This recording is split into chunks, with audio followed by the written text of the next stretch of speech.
പരിശുദ്ധ റമളാൻ അതിന്റെ സമാപനത്തിലേക്ക് അടുക്കുകയാണ്. മുഅ്മിനീങ്ങളെ സംബന്ധിച്ചിടത്തോളം അല്ലാഹുവിൽ നിന്ന് ഒരുപാട് ആനുകൂല്യങ്ങൾ വഅദ ചെയ്യപ്പെട്ട മാസം. എന്തുകൊണ്ടും മുഅ്മിനീങ്ങൾക്ക് സന്തോഷവും റാഹത്തുമുള്ള ഒരു മാസം. അതെ, ഒരു മാസം മുഅ്മിനീങ്ങൾക്ക് നല്ല കൂട്ടുകാരനായിരുന്നു. മുഅ്മിനീങ്ങൾക്ക് പരിശുദ്ധ റമളാൻ ഒരു മാസക്കാലം രാപ്പകലുകളിൽ നല്ല ഒരു സഹപാഠിയായിരുന്നു. ഏത് ഖൈറുകൾക്കും സാക്ഷി നിർത്താൻ പറ്റിയൊരു മാസമായിരുന്നു.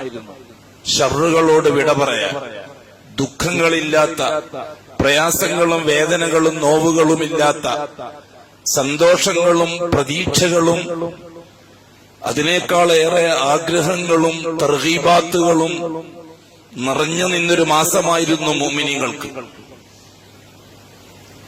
രാവിലെ മുതൽ വൈകുന്നേരം വരെ ഭക്ഷണപാനീയങ്ങളും വികാര വിചാരങ്ങളെയും ഒഴിവാക്കുക എന്നത് മുഅ്മിനീങ്ങൾക്കൊരു രസമായിരുന്നു.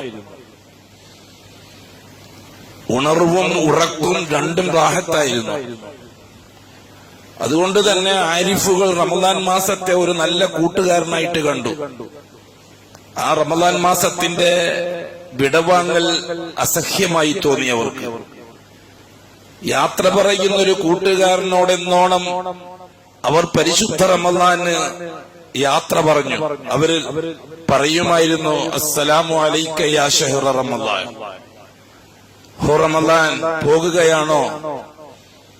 ശരിയാണ്, മർഹബ യാ ശഹ്റ റമളാൻ.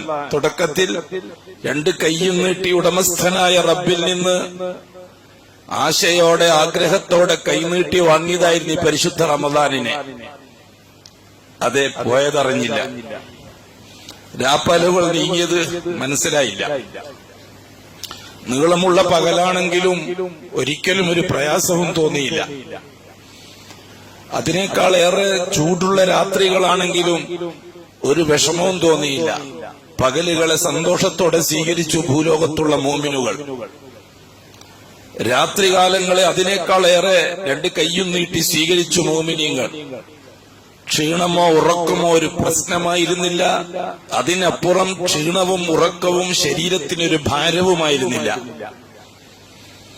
അതുകൊണ്ട് തന്നെ ഹൃദയത്തിന്റെ ഉള്ളിൽ നിന്ന് മുഅ്മിനീങ്ങൾ പരിശുദ്ധ റമളാനിനോട് യാത്ര പറയാൻ ഒരുങ്ങുകയാണ്.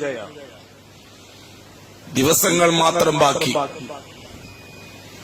സുദീർഘമായ 11 മാസങ്ങൾക്ക് ശേഷമാണ് ഇനി കണ്ടുമുട്ടുക. അതെ, ഹൃദയത്തിൽ തഖ്വ സൂക്ഷിച്ചവരെ സംബന്ധിച്ചിടത്തോളം റമളാൻ എല്ലാമാണ്.